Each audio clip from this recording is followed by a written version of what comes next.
Hello बच्चों, SDS education academy में आपका स्वागत है।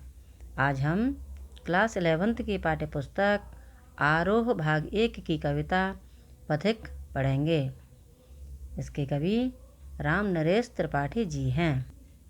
कविता पथिक प्रकृति सौंदर्य से संबंधित है। इसमें कवि नीले समुद्र और आकाश के बीच चमकते सूरज और रंग बिरंगी बादलों को देखकर मुग्ध है। उसका मन करता है कि वह बादलों की सवारी करे और समुद्र की लहरों पर बैठकर झूमे।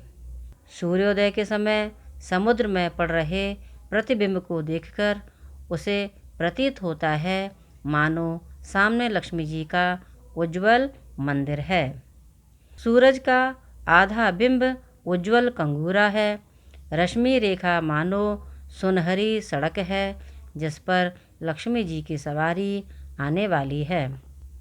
कवि को समुद्र का गरजना और उसकी लहरों का उछलना अत्यंत मनोरम प्रतीत होता है। रात्रि को अंधेरा छा जाने पर आकाशगंगा में तारे छिटक आते हैं। तब सूरज मानो किनारे पर खड़ा मधुर गीत गाता रहता है। इस प्रेम लीला को देखकर चंद्रमा हंस पड़ता है। पेड़ फूलों पत्तों से सज जाते हैं। पक्षी चहक उठते हैं। फूल महक उठते हैं। बादल भी खुशी के मारे बरस पड़ते हैं। स्वयं कवि की आँखों में खुशी के कारण आंसू उमड़ आते हैं। इस प्रकार कवि को समूचे जगत में विश्व मोहिनी मधुर कहानी चलती प्रतीत होती है। वह चाहता है कि इस मधुर प्रेम कथा का गान करता रहे। यह दृश्य अत्यंत पवित्र, आनंदमय तथा शांतिदायक हैं। अब हम राम नरेश त्रिपाठी जी का जीवन परिचय पढ़ेंगे। राम नरेश त्रिपाठी जी का जन्म सन 1881 में कोयरीपुर, जिला जौनपुर, उत्तर प्रदेश में हुआ। इनकी कविताओं में देश प्रेम और व्यक्तिक प्रेम दोनों मौजूद हैं। कविता कौमुदी में उन्होंने हिंदी, उर्दू, बंगला और संस्कृत की लोकप्रिय कविताओं का संकलन किया है। इनकी प्रमुख रचनाएं मिलन, पथिक, स्वप्न ये खंडकाव्य हैं। मानसी फुटकर कविता संग्रह है। कविता के अलावा उन्होंने नाटक, उपन्यास, आलोचना, संस्मरण आदि अन्य विधाओं में भी रचनाएं की हैं। इनकी मृत्यु उत्तर प्रदेश के प्रयाग जिले में सन 1962 में हुई। अब हम कविता पढ़ेंगे। प्रतिक्षण नूतन वेश बनाकर रंग बिरंग निराला, रवि के सम्मुख थिरक रही है नभ में वारिद माला। नीचे नील समुद्र मनोहर, ऊपर नील गगन है, घन पर बैठ बीच में विचरूं यही चाहता मन है। अब हम शब्दार्थ पढ़ेंगे। प्रतिक्षण हर समय, नूतन यानी नया, वेश यानी वस्त्र पहनना, रंग बिरंग यानी रंगीन, निराला यानी अनोखा अद्भुत, रवि यानी सूर्य, सम्मुख यानी सामने, थिरक यानी नाच, नभ यानी आकाश, वारिद माला यानी बादलों का समूह, मनोहर यानी सुंदर, गगन यानी आकाश, घन माने बादल और विचरूं यानी घूमूं विचरण करूं। अब हम अर्थ समझेंगे। पथिक कविता में पथिक सागर के किनारे खड़ा है। सामने सूर्योदय हो रहा है। वह इस शोभा पर मुग्ध है। इस सौंदर्य को देखकर उसके मन में यह भाव आता है कि प्रतिक्षण नूतन वेश बनाकर रंग बिरंग निराला, रवि के सम्मुख थिरक रही है नभ में वारिद माला। कवि कहते हैं कि मेरे सामने सूर्य और बादलों का समूह है। इनके सौंदर्य को देखकर ऐसा लगता है मानो बादलों की मंडली नित नए और रंग बिरंगे रूप बनाकर सूर्य के सामने नाच रही हो। नीचे नील समुद्र मनोहर, ऊपर नील गगन है, घन पर बैठ बीच में विचरूं यही चाहता मन है। आगे पथिक कहता है कि नीचे मनोरम नीला समुद्र है और ऊपर नीला आकाश है। ऐसे में मेरा मन चाहता है कि मैं बादलों के बीच बैठकर आनंद विहार करूं। इस काव्यांश में कुछ विशेष बातें हैं। यहाँ प्रकृति का सुंदर मनोरम दृश्य है।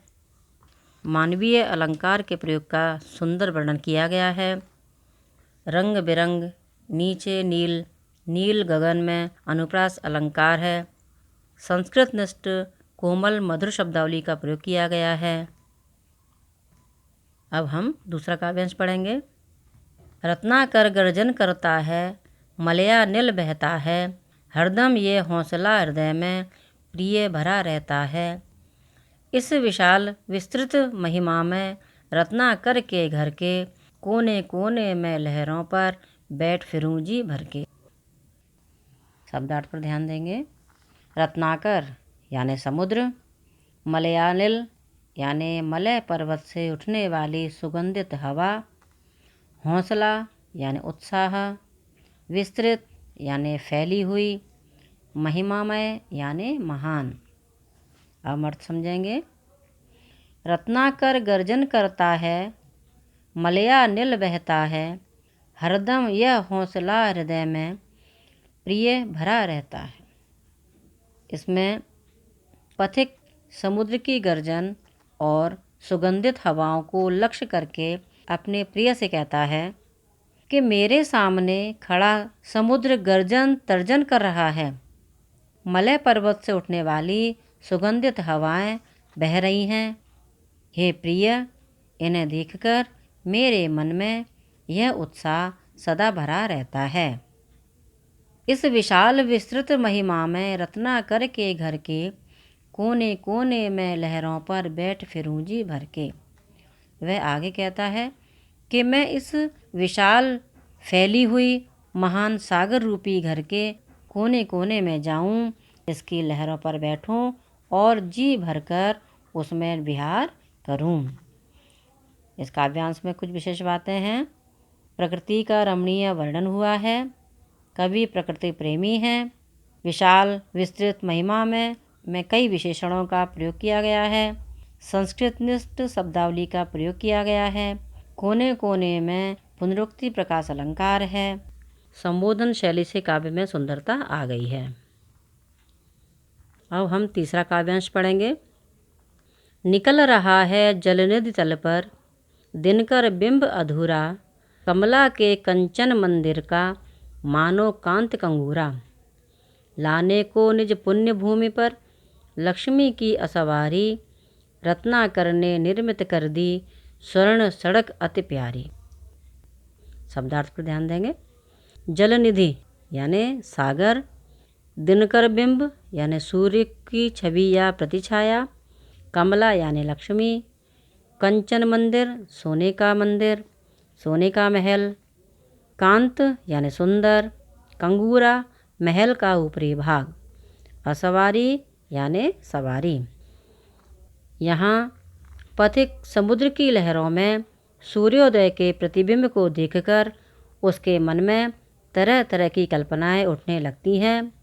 वह कहता है, निकल रहा है जलनिधि तल पर, दिनकर बिंब अधूरा, कमला के कंचन मंदिर का मानो कांत कंगूरा। वह कहता है, देखो सामने समुद्र की सतह पर सूर्य की अधूरी छवि उभर रही है। अर्थात आधा सूर्य समुद्र के तल पर है तो आधा समुद्र के अंदर या उसकी ओट में है। उसके सौंदर्य को देखकर ऐसा प्रतीत होता है मानो वह लक्ष्मी के स्वर्णिम मंदिर का चमकता हुआ कंगूरा हो। अर्थात समुद्र लक्ष्मी का सुनहरा मंदिर प्रतीत होता है। लाने को निज पुण्य भूमि पर लक्ष्मी की असवारी, रत्नाकर ने निर्मित कर दी स्वर्ण सड़क अति प्यारी। वह आगे कहता है कि सूर्य उसका उज्जवल कंगूरा, ऐसा लगता है मानो लक्ष्मी की सवारी को इस पुण्य धरती पर उतारने के लिए स्वयं समुद्र देव ने बहुत सुंदर स्वर्णिम मार्ग बना दिया हो। इस काव्यांश में कुछ विशेष बातें हैं। जैसे कवि की कल्पना शक्ति का चमत्कार देखने योग्य है। उत्प्रेक्षा अलंकार का सुंदर प्रयोग किया गया है। कमला के कंचन में अनुप्रास अलंकार का सुंदर वर्णन है। रत्नाकर का मानवीकरण किया गया है।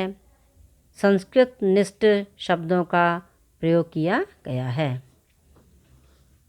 अब हम चौथा काव्यांश पढ़ेंगे। निर्भय दृढ़ गंभीर भाव से गरज रहा सागर है, लहरों पर लहरों का आना सुंदर अति सुंदर है।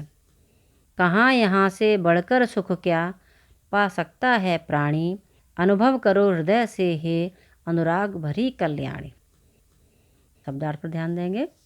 निर्भय यानी निडर, गंभीर यानी गहरा, अनुराग यानी प्रेम, कल्याणी यानी कल्याणकारिणी या मंगलकारिणी।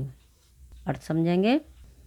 यहाँ पथिक अपनी प्रिया से प्रकृति के सुख का वर्णन करता हुआ कहता है, निर्भय दृढ़ गंभीर भाव से गरज रहा सागर है, लहरों पर लहरों का आना सुंदर अति सुंदर है।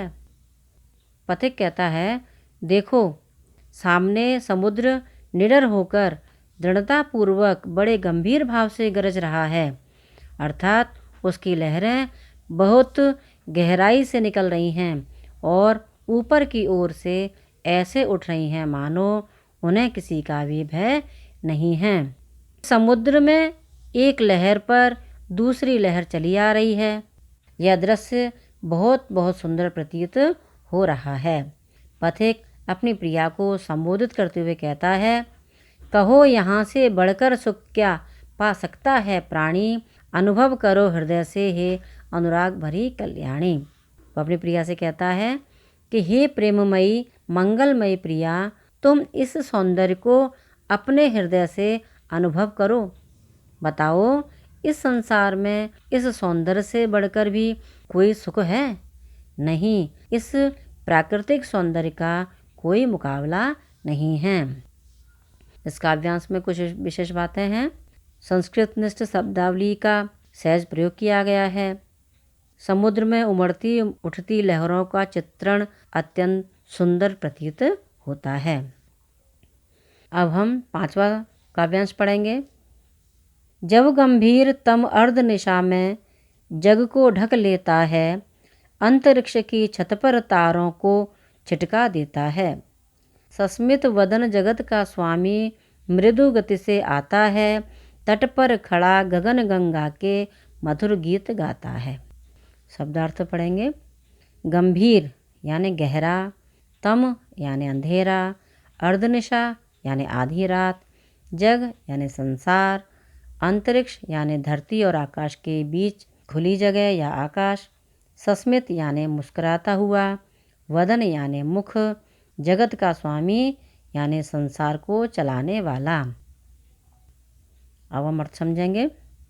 यहाँ पथिक रात्रि के समय आकाशगंगा के सौंदर्य को उद्घाटित करता हुआ कहता है, जब गंभीर तम अर्धनिशा में जग को ढक लेता है, अंतरिक्ष की छत पर तारों को छिटका देता है।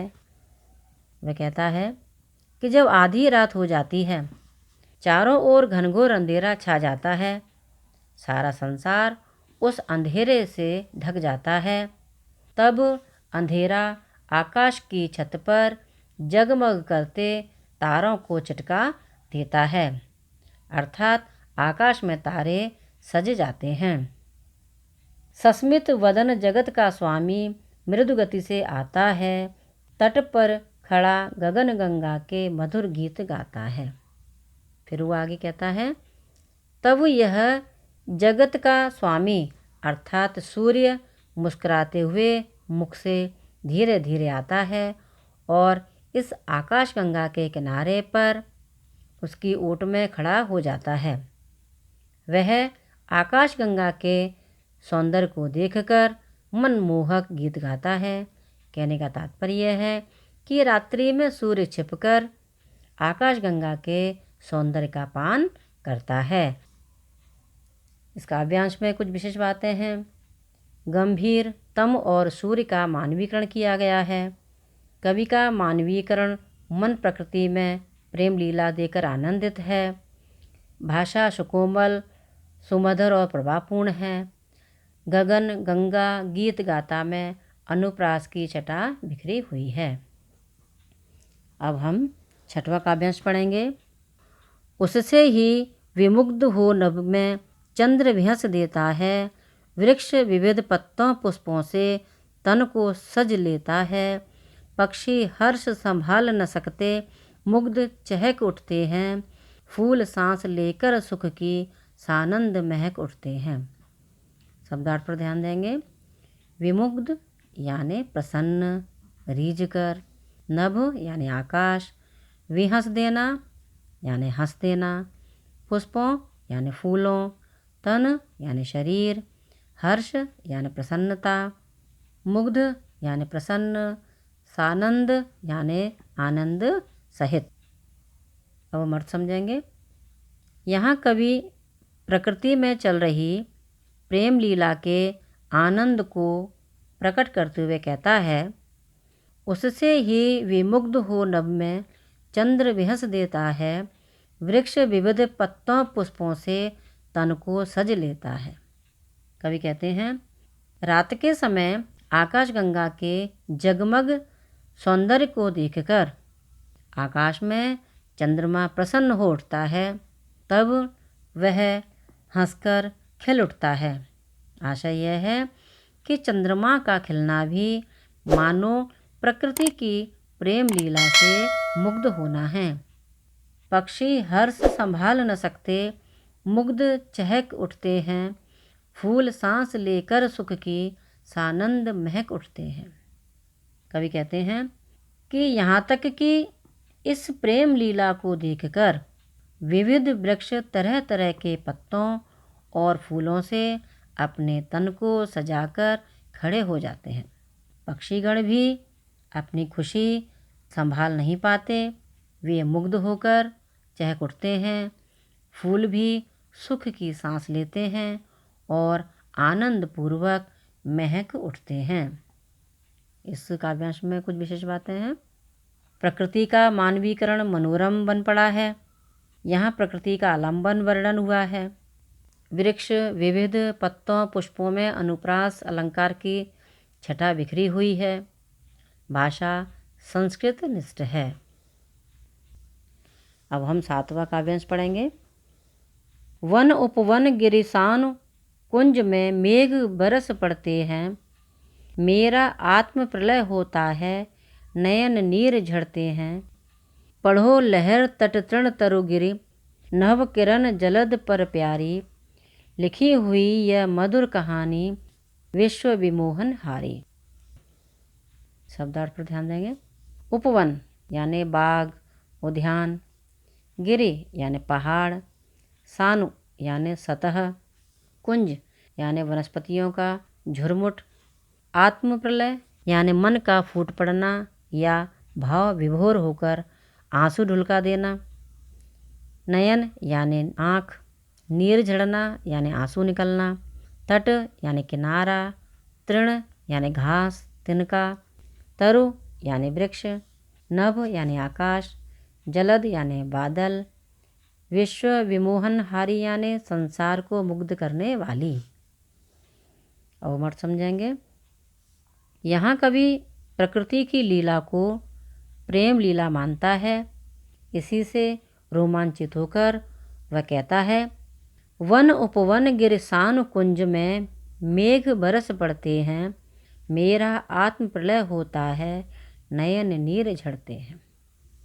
प्रकृति में चल रही प्रेम लीला को देखकर मेघों से रहा नहीं जाता। वे प्रसन्नता प्रकट करने के लिए वनों उपवनों पहाड़ों कुंजों और समुद्र तल पर बरस पड़ते हैं।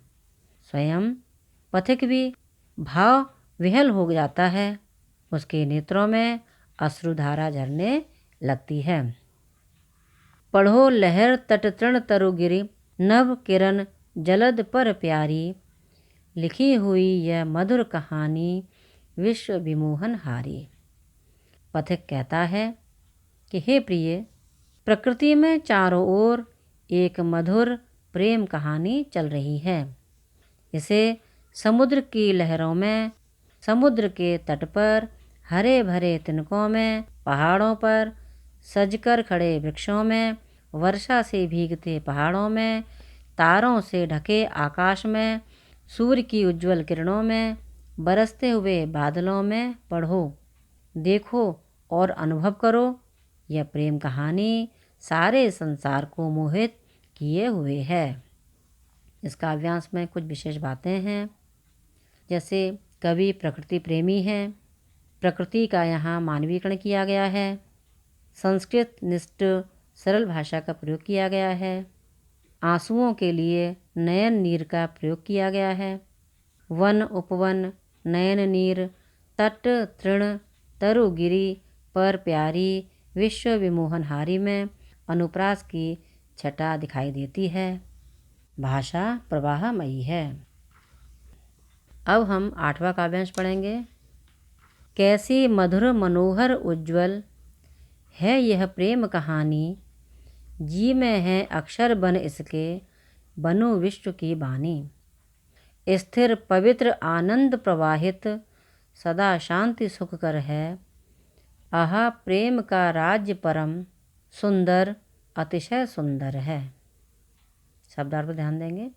मनोहर यानी मनोरम या सुंदर, उज्ज्वल यानी उजली, जी यानी दिल हृदय, बानी यानी वाणी, स्थिर यानी ठहरा हुआ, आनंद प्रवाहित यानी आनंद में बहने वाली धारा, सुखकर यानी सुखदाई, परम यानी अत्यधिक, अतिशय यानी बहुत अधिक।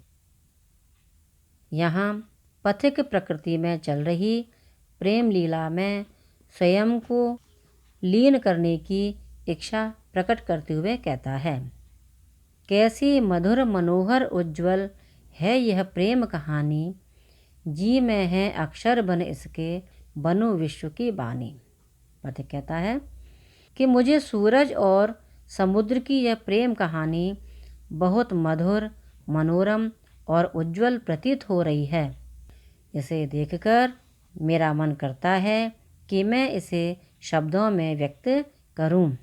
मेरी उस प्रेम पूर्ण वाणी को पूरा संसार सुने। स्थिर पवित्र आनंद प्रवाहित, सदा शक्ति सुख कर है, आहा प्रेम का राज्य परम, सुंदर अतिशय सुंदर है। आगे कहता है, प्रकृति में सदा एक पवित्र, आनंदमयी और सुखकारी शांति छाई रहती है। यहाँ प्रेम का ही राज्य छाया प्रतीत होता है। आगे कहता है, वाह प्रेम का यह राज्य कितना सुंदर है। इस काव्यांश में कुछ विशेष बातें हैं। प्रश्न आश्चर्यबोधक और भावबोधक शैली के कारण यह पद्यांश मनोरम बन पड़ा है। संस्कृत निष्ठ शब्दावली का प्रभावपूर्ण प्रयोग हुआ है। मधुर, मनोहर, सदा शांति सुखकर में अनुप्रास अलंकार देखने को मिलता है।